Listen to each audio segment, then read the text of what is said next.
Hola, ¿qué tal, estudiantes de Instituto Frontera? El día de hoy vamos a ver otro tema que es la ecología de comunidades.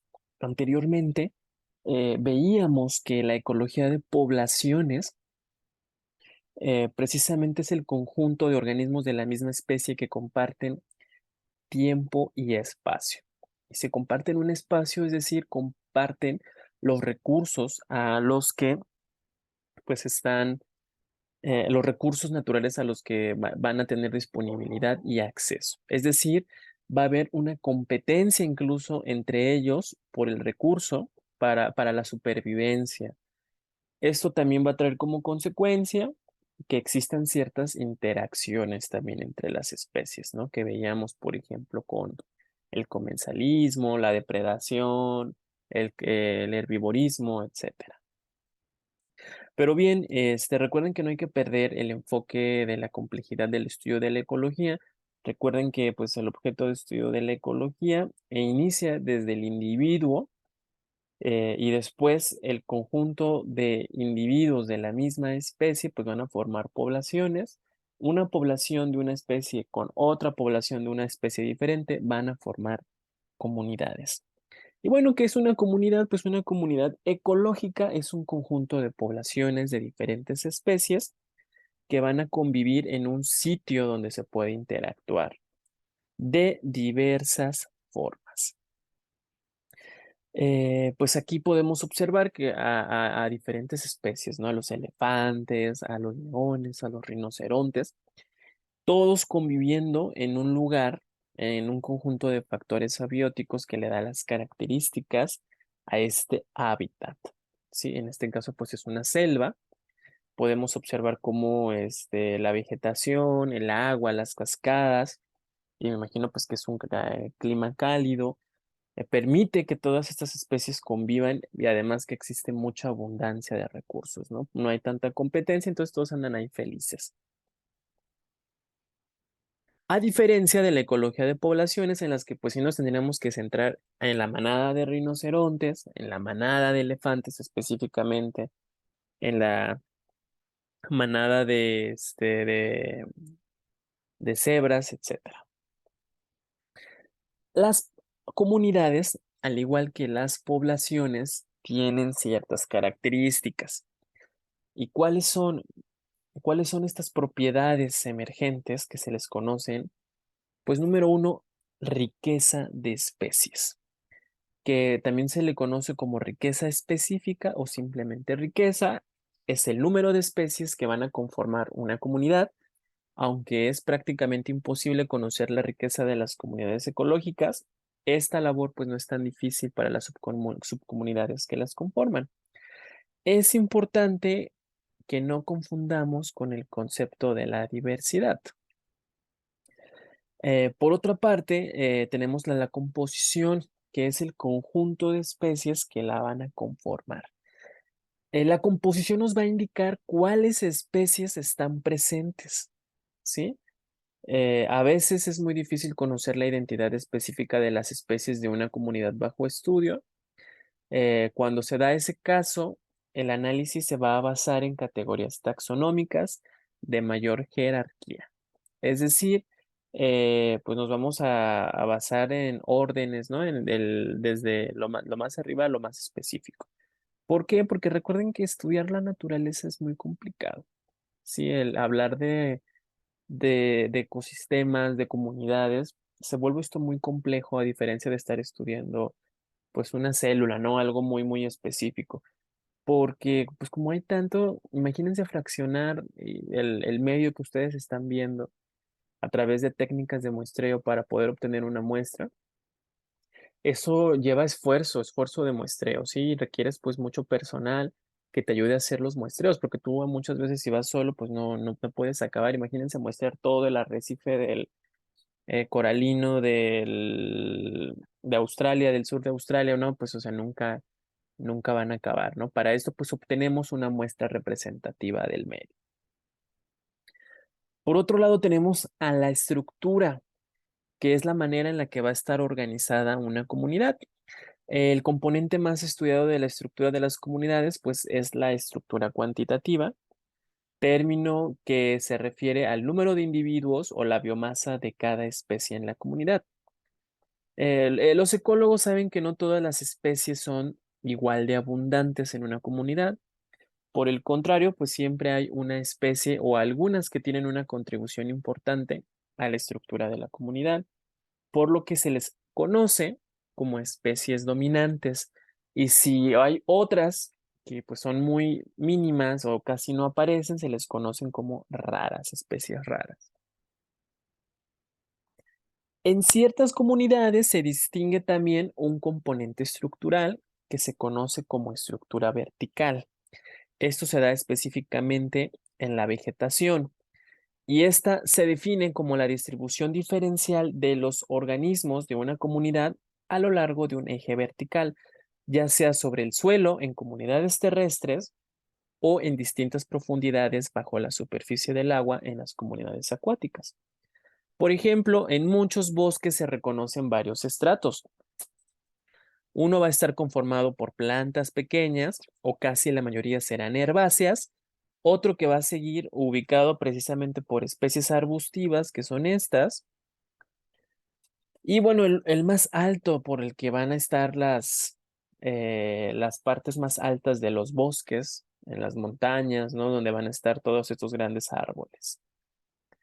A este fenómeno en el que vamos a encontrar ciertas especies distribuidas a lo largo pues, de un tramo, se le conoce como estructura vertical. Los ecólogos también se interesan en conocer la distribución de los organismos de una comunidad sobre la superficie del terreno. A esto se le conoce como estructura horizontal. Por otro lado, tenemos a la fisonomía. La fisonomía es el aspecto visual de las comunidades. Y bueno, en las comunidades conformadas por organismos sésiles, es decir, que viven sujetos a un sustrato, al aspecto no cambia en lapsos cortos y por ello el estudio de este atributo se limita a comunidades vegetales y de arrecifes coralinos. La fisonomía de una comunidad pues depende básicamente de la morfología de las especies que la conforman. Sin embargo, otros atributos como la densidad de los individuos influyen siempre en ella. Aquí podemos observar la impresión visual que nos causa una comunidad cerrada de pastizales, donde la mayoría de las plantas son pequeñas gramíneas. Difiere mucho de lo que recibimos al observar una comunidad, pues donde abundan grandes cactus, ¿no? Columnares con aspectos incluso de candelabro, ¿no? Esto es claro, ¿no? O sea, a la imagen, a la primera perspectiva que nos va a dar el paisaje le vamos a llamar fisonomía. Aquí tenemos el concepto de diversidad, es la diversidad que les mencionaba al principio, que no confundiéramos la riqueza de especies con este concepto, ya que la diversidad es la variedad de organismos que constituyen una comunidad. Y para los ecólogos este concepto es más complejo que el de riqueza, ya que tienen dos componentes, la riqueza de especies, que es el que mencionamos hace un momento, y sus abundancias relativas.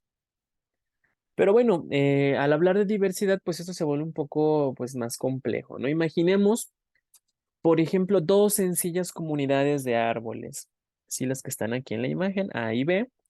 Cada una está compuesta por dos especies, una de pino y otra de encino.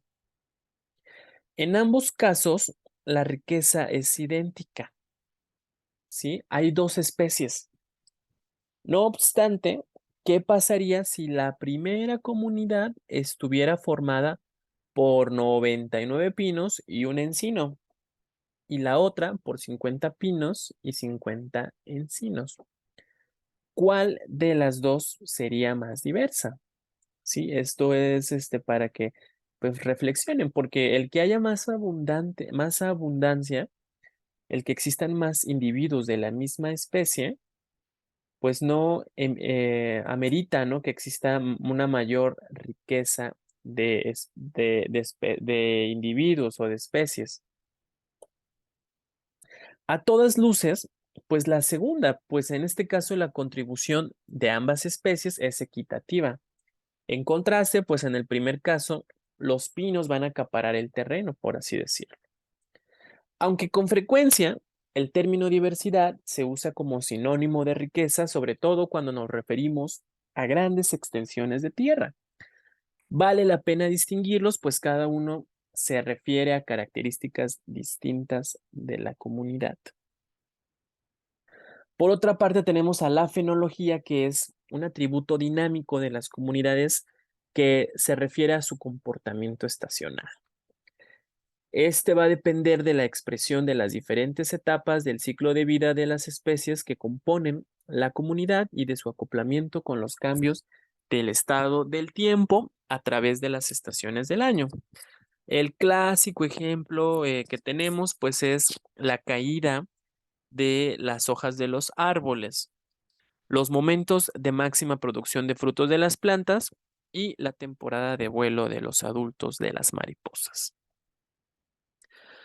Otro concepto otra propiedad emergente de las comunidades, pues es el estado sucesional, que va a indicar el grado de desarrollo a lo largo de un proceso de recuperación que va a ocurrir después de un evento destructivo o disturbio. Estos procesos duran muchos años y en estos largos periodos se pueden distinguir etapas diferentes. Por ejemplo, una fase de colonización inicial, una de desarrollo, la de madurez y bueno, la de madurez es la final, ¿no? En el que ya se consolida el bosque. ¿En qué sucede esto? Pues normalmente cuando hay incendios, ¿no? En el bosque, cuando suceden también inundaciones, vamos a poder observar que el ecosistema se va a poder recuperar a lo largo del tiempo. Bien, pues precisamente una de las características también del estudio de la ecología, pues es analizar cómo las comunidades se relacionan con los factores abióticos o el medio físico que les rodea. Para esto se han creado estas categorías o estas clasificaciones que se llaman biomas. Eh, bueno, eso es lo que les estaba diciendo hace un momento. Este es uno de los objetivos centrales de la ecología de comunidades, estudiar las relaciones entre estas y el ambiente abiótico. Y bueno, se han creado las comunidades ecológicas o biomas. Como el componente vegetal de las comunidades es el elemento que va a permanecer en el paisaje, pues va a ser la vegetación el que se va a utilizar como referencia para hacer estas clasificaciones. Ejemplos de comunidades terrestres, pues tenemos la selva tropical húmeda, el matorral xerófilo o el mesófilo de montaña, que yo sé que desde que iban a la primaria han estado asociados con estos nombres. En contraste, pues para clasificar a comunidades de organismos acuáticos es más común usar criterios basados en el tipo de hábitat que ocupan. A la comunidad flotante que habita cerca de la superficie del agua se le va a conocer como el plancton, mientras que la comunidad bentónica, que son los que se van a establecer en el bentos, es decir, en las partes más bajas, va a estar conformada pues por organismos que tienen características para vivir al fondo. Bien, pues la distribución de las especies no es azarosa, va a ser el medio geográfico el que va a delimitar esta distribución. Una unidad muy grande de clasificación de las comunidades ecológicas en relación con su ambiente, pues es el bioma. Un bioma es un tipo general de comunidad característico de una región climática del planeta. La región de referencia pues va a estar definida a una escala geográfica muy amplia, que puede ser continental o mundial. La correspondencia estrecha entre la comunidad biótica y el ambiente abiótico pues hace posible la caracterización de los biomas, tanto por el tipo de animales y plantas que los componen, como por las condiciones climáticas del lugar. Los biomas terrestres que son más famosos, pues tenemos a la selva tropical húmeda y la sabana, que tiene climas cálido húmedos y se les conoce con el clima A, de tipo A, el desierto, que son climas secos o de tipo B, Bosque templados, que son climas templados y llamados también del tipo C. Bosques boreales o taigas con climas fríos o del tipo D. Y la tundra, que son climas polares y del tipo E. Los biomas acuáticos comprenden dos tipos claramente distinguibles: los de aguas continentales, es decir, de agua dulce, y los marinos, es decir, agua salada. Entre los biomas terrestres y acuáticos, pues van a existir biomas de transición o de interfase que suelen ser muy diversos a causa de las complejas interacciones que se van a estar dando entre los componentes de estos dos tipos de ambientes. Algunos ejemplos de biomas de transición pues van a ser las playas arenosas y rocosas, los manglares y pues las marismas.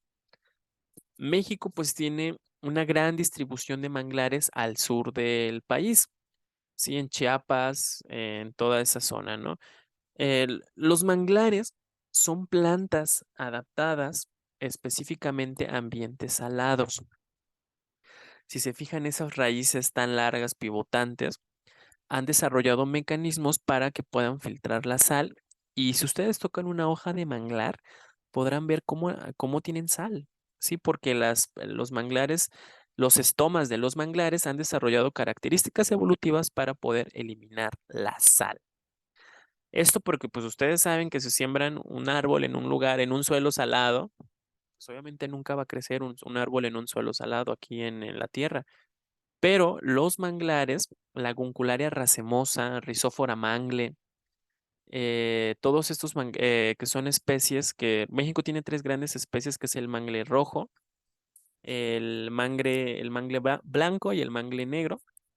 Específicamente el más famoso es el mangle rojo, que es el que se distribuye más al sur, y en el norte lo vamos a poder ver hasta máximo La Paz, ¿no? Pequeños manglares. Estos manglares se distribuyen entre los trópicos, ¿sí? En el de Cáncer y el de Capricornio. Son características de ambientes tropicales. Y bueno, son muy interesantes, ¿no? Y no hay que perderlos de vista porque son refugio, ¿no? De muchos, cocodrilos, de muchas especies acuáticas. Cada tipo de bioma terrestre pues se va a caracterizar por organismos dominantes que mencionábamos anteriormente o más notorios, que van a tener una morfología particular, lo cual le va a conferir una fisonomía característica, ¿no? Generando un tipo de paisaje específico. Ya ustedes simplemente con ver la imagen, pues ya ustedes están dando una idea, ¿no? De qué tipo de clima tiene y qué tipo de animales van a encontrar ahí, ¿no? O sea, si yo les digo en la tundra o en los polos me van a encontrar una jirafa, pues eso es ilógico, ¿no? Eso no va a pasar. El bosque boreal se distingue por presencia de coníferas. Aquí están estos, o que son los pinos, cuyas copas tienen formas cónicas. Además, en este bioma, pues viven muchos animales, entre los que destacan los mamíferos grandes, como los osos negros y los grises. Tundra, vamos a ir viendo cada uno y sus características. Tenemos el tipo de clima y su distribución en el planeta. El tipo de clima es polar. Tiene inviernos largos, muy fríos, y veranos cortos, baja precipitación, principalmente en forma de nieve. Por lo tanto, pues hay poca agua líquida, subsuelo congelado de forma permanente, y a ese se le conoce como permafrost. ¿En dónde lo vamos a encontrar? Pues al norte de los continentes americano y eurasiático. En México hay sitios equivalentes en las montañas más altas, ¿sí? ¿Qué vegetación va a ser la dominante? Pues matorrales enanos con forma de almohadilla, líquenes, musgos y hierbas de porte bajo. ¿Cuál va a ser la fauna característica? Pues va a haber numerosos animales migratorios o hibernantes: gansos, bueyes, almizcleros, caribúes, zorras del Ártico, renos, osos polares. Bosque boreal o taiga. El tipo de clima que más abunda es el frío y es estacional. Es el más húmedo que de los climas polares. perdón, es más húmedo que los climas polares. El verano es suficientemente cálido para que se descongele el subsuelo, a diferencia del anterior, que no se descongela. La distribución del planeta, pues, es en Canadá, oeste de Estados Unidos, casi todo Siberia, Escandinavia y sur de los Andes. En México también lo podemos encontrar en la parte alta de las montañas en otras regiones, en las partes más altas de las montañas, incluyendo también México. ¿Qué vegetación vamos a encontrar? Pues bosque de coníferas. eh, ¿Cuál va a ser la fauna característica? Animales grandes y medianos de comportamiento estacional, como los osos cafés, grises, patos, alces, linces y castores, entre otros. El bosque templado deciduo o caducifolio tiene clima templado con veranos cálidos y a veces secos e inviernos fríos. ¿En dónde lo vamos a encontrar? Pues en el este de Estados Unidos y Canadá, Europa central y este de Asia. El equivalente en México, pues, son los bosques templados húmedos de las laderas de las grandes sierras. La vegetación dominante van a ser bosques conformados por varios tipos de árboles que pierden las hojas al inicio del invierno. Son, vamos a encontrar encinos, hayas, maples, tilos, álamos, alerces, entre otros. ¿Qué animales vamos a encontrar? Pues los venados cola blanca, conejos, liebres, zorros rojos, numerosas aves como codornices, águilas calvas, las águilas reales y los búhos. Tenemos a la estepa o pastizal con el clima intermedio entre los climas templados de los bosques y los secos de los desiertos. Pueden ser extremosos, pero atendiendo a fríos, y a veces sus veranos son cálidos y húmedos. ¿En dónde los vamos a encontrar? Pues centro de Estados Unidos y Canadá, pampas sudamericanas, sur de Australia y Asia Central. En México, pues son comunes entre la Sierra Madre Occidental y la altiplanicie mexicana en Chihuahua y Zacatecas. ¿Qué vegetación va a ser la dominante? Pues van a ser los pastos con ausencia casi total de árboles y arbustos. En algunas regiones también se les conoce como praderas. ¿Y cuál va a ser la fauna característica? Pues los bisontes americanos, dromedarios, venados, bura, saltamontes, roedores, liebres y los perritos de las praderas. Tenemos el desierto y el semidesierto, que pues tienen un clima seco con precipitación muy escasa, incluso nula en ciertas regiones, e impredecible, ¿no? Tienen variaciones extremas de temperatura entre el día y la noche.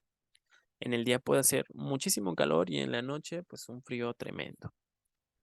¿Cuál va a ser la distribución del planeta? Pues principalmente en regiones de la Tierra que van a estar situadas alrededor de los 30 grados de latitud norte y sur. Tenemos desiertos muy famosos como el de Arizona, Chihuahua, Sonora, Atacama, el Sahara, el Kalahari, el Gobi, el centro de Australia. Y bueno, pues en México cubren casi la mitad del territorio mexicano. ¿Cuál va a ser la vegetación dominante? Pues matorrales con plantas adaptadas a la aridez, como pueden ser cactus, agaves y euforbias, que van a tener tallos carnosos y espinas y van a carecer de hojas, específicamente adaptados a ambientes extremos y áridos. En condiciones muy extremas de aridez, pues no va a haber cubierta vegetal, ¿no? Como el desierto del Sahara y pues hay pura arena. ¿Cuál va a ser la fauna característica? Pues la de hábitos nocturnos, como pueden ser los arácnidos, roedores, serpientes, lagartijas, coyotes, el monstruo de Gila, los murciélagos y diversos tipos de aves. El matorral mediterráneo. ¿Qué tipo de clima posee? Pues templado, con veranos muy cálidos y secos e inviernos fríos y lluviosos. ¿En dónde los vamos a encontrar? Áreas pequeñas de los continentes ubicadas en su porción occidental alrededor del mar Mediterráneo. En México, solamente en la porción noroccidental de Baja California las vamos a encontrar, que es donde se dan las uvas, el vino, los mejores vinos de México están ahí. Vegetación dominante, pues matorrales con plantas de hojas duras y perennes, se les conoce como chaparral en México y California, maquis en Europa y fimbos en Sudáfrica. Los encinos son muy comunes y muchas plantas también toleran el fuego. ¿Cuál va a ser la fauna característica? Pues la semejante a la de los bosques templados y en ocasiones a la de los desiertos, pues hay muchas aves, liebres y serpientes. Tenemos el bosque tropical húmedo o selva húmeda, que tiene un clima cálido con precipitación abundante casi todo el año, posiblemente el clima más favorable para la vida silvestre, perdón, para la vida terrestre. ¿Y cuál va a ser su distribución en el planeta? Pues son regiones situadas alrededor del Ecuador, cuenca del Amazonas, del Congo en África, el sureste de Asia y en México pues lo tenemos en porciones en Veracruz, Tabasco, Chiapas y Oaxaca. Pues es donde hay más especies, ¿no? Donde abundan. Y son los lugares muy bonitos y muy turísticos. Vegetación dominante, pues hay bosques bien desarrollados, pues son grandes lianas, arbustos, palmas, enanas y altas hierbas terrestres y epífitas. Aquí las hojas son perennes, están presentes todo el año, es decir, no se caen. ¿Por qué? Pues porque siempre tienen una abundancia de nutrientes, de agua, ¿no? Son lugares donde llueve mucho y pues va a haber alimento siempre. ¿Cuál va a ser la fauna característica de estos biomas? Pues va a haber numerosas aves, ¿no? Guacamayas rojas, águilas arpía, tucanes, pericos, mamíferos medianos como jaguares, jaguarundis, tigrillos y agutíes, las boas, ranas, anacondas y miles de insectos. Tenemos el bosque tropical estacional o selva seca con clima cálido con lluvia concentrada en periodos de 4 a 6 meses y el resto del año muy seco. La distribución en América se encuentra en las regiones tropicales, situadas en las vertientes del Pacífico, grandes extensiones en África, India y Australia. En México, pues desde el sur de Sonora y Baja California Sur hasta Chiapas. ¿Qué vegetación vamos a encontrar? Pues bosques de baja y a mediana estatura, ricos en especies leñosas, pero sin muchas plantas epífitas, el follaje se pierde en la época de sequía y las cortezas pueden tener colores muy vistosos. ¿Cuál va a ser la fauna característica? Muchas aves, pericos y chachalacas, mamíferos pequeños como el agutí, iguanas y muchas lagartijas y serpientes. Numerosas especies se comparten con el bosque tropical húmedo, ¿no? Como el jaguar. La sabana, con clima cálido, generalmente con lluvia estacional, la distribución de este bioma depende del clima, más del clima que de las condiciones del suelo. ¿En dónde lo vamos a encontrar? Enormes extensiones entre los desiertos y las selvas en África, Sudamericana, India y Australia, pues muy común en América Central, entre Nicaragua, Belice, pero poco extenso en México, pero lo vamos a poder encontrar en algunas porciones de Tabasco, Oaxaca, Campeche y Veracruz. ¿Cuál va a ser la vegetación dominante? Pues son pastos y otras monocotiledóneas, arbustos dispersos. Con frecuencia, pues la vegetación presenta rasgos de tolerancia al fuego. Fauna característica, pues en África hay grandes mamíferos, tanto herbívoros como carnívoros, gacelas, jirafas, cebras, búfalos, ñues, leones, guepardos y hienas. En América del Sur y en otras partes del mundo, pues son comunes las grandes aves no voladoras, como el ñandú y el avestruz. Y claro, pues caimanes y cocodrilos. Pues aquí ese es el paisaje. Aquí se desarrolló la película del Rey León, ¿no? En la sabana. Y bueno, pues tenemos al mar, que también es un bioma que tiene un clima pues muy variable. Las condiciones van a depender de la temperatura y la salinidad de las corrientes marinas. Es poco afectado por condiciones atmosféricas a grandes profundidades. Y pues los mares y los océanos cubren el 70% de la superficie del planeta y son extremadamente variados en sus condiciones de vida. El mar territorial mexicano pues abarca porciones del Océano Pacífico, el Golfo de México, el Golfo de California y el Mar Caribe.